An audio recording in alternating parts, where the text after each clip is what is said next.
My name's Lave, I watched Grimsby, or rather The Brothers Grimsby as it's known in America. Don't really get why they did that. I know Americans aren't going to know what or where Grimsby is. Surely turning it into a pun on the Brothers Grimm isn't going to help? Anyway, Grimsby is Sacha Baron Cohen's latest comedy vehicle. So if you've seen the trailers, you know the plot of this film. He stars as Carl Nobby Graves, who was separated from his little brother when they were kids. His brother was adopted by a wealthy family from London and then grew up to become a secret agent with MI6. Nobby remained in Grimsby and grew up to become a part-time football hooligan living on benefits. He spends the rest of his time looking for his brother Mark Strong, and it doesn't hang around. It gets to the point where they're reunited pretty quickly, I'd say within the first 15 minutes, and now we have our movie. So Grimsby is directed by French director Louis Leterrier. You're probably familiar with his work. He's a switch-off-your-brain action director responsible for The Incredible Hulk, Clash of the Titans and The Transporter. But I'll give credit where credit's due. It opens with a technically very good FPS style sequence. It follows Mark Strong's character as he's chasing down a target and taking out people, very much for the PS4, Xbox generation. And the majority of the action scenes are actually executed really well. But what really surprises me is that it really doesn't spoof the Bond-born spy genre at all. In fact, the perfect description of this film is it's The Transporter mixed with Borat. Oh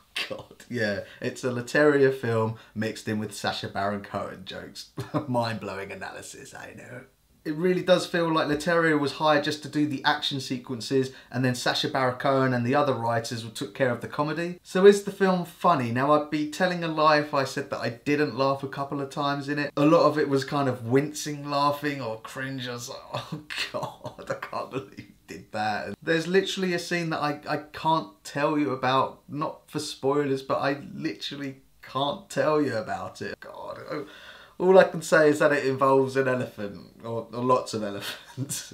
Okay, I admit I laughed a couple of times. It really is toilet humour, knob gags, elephant knob gags, teabagging. It's a Sacha Baron Cohen flick. It's not as good as Borat. I know it's a different style, it's not a mockumentary, and it's not got any of the satire in it, apart from giving it to the residents of Grimsby. It's not something that I'm gonna seek out to watch again. I think that's been the problem with Sacha Baron Cohen. I mean, Borat was such a cool idea. He tried to kind of replicate that with Bruno, but it was essentially the same thing, but just with a different character. Similarly to his other film, which isn't a mockumentary, The Dictator, which I felt kind of fell a little bit flat. I think it is slightly funnier than that, but maybe that's because I'm English. It's very much an English film. I'd be interested to see how this goes down in America. In fact, yeah, Sacha Baron Cohen, he's got a big following. I think it will probably do alright. So that's my thoughts on Grimsby, and pause the video now if you want to check out my enjoyment tracker. It got a couple of laughs out of me, but it's not something that I want to see again. Maybe if it's on TV on a Sunday and nothing else is on, I might give it another go. I think its target audience of 15 to 20-year-old males will absolutely love it. In the screening that I saw it in, they were pissing themselves. Thanks very much for watching. If you liked the video, like it. If you didn't like it, dislike it. Either way, tell me in the comments. Very nice. I almost made it without doing a Borat joke. Almost.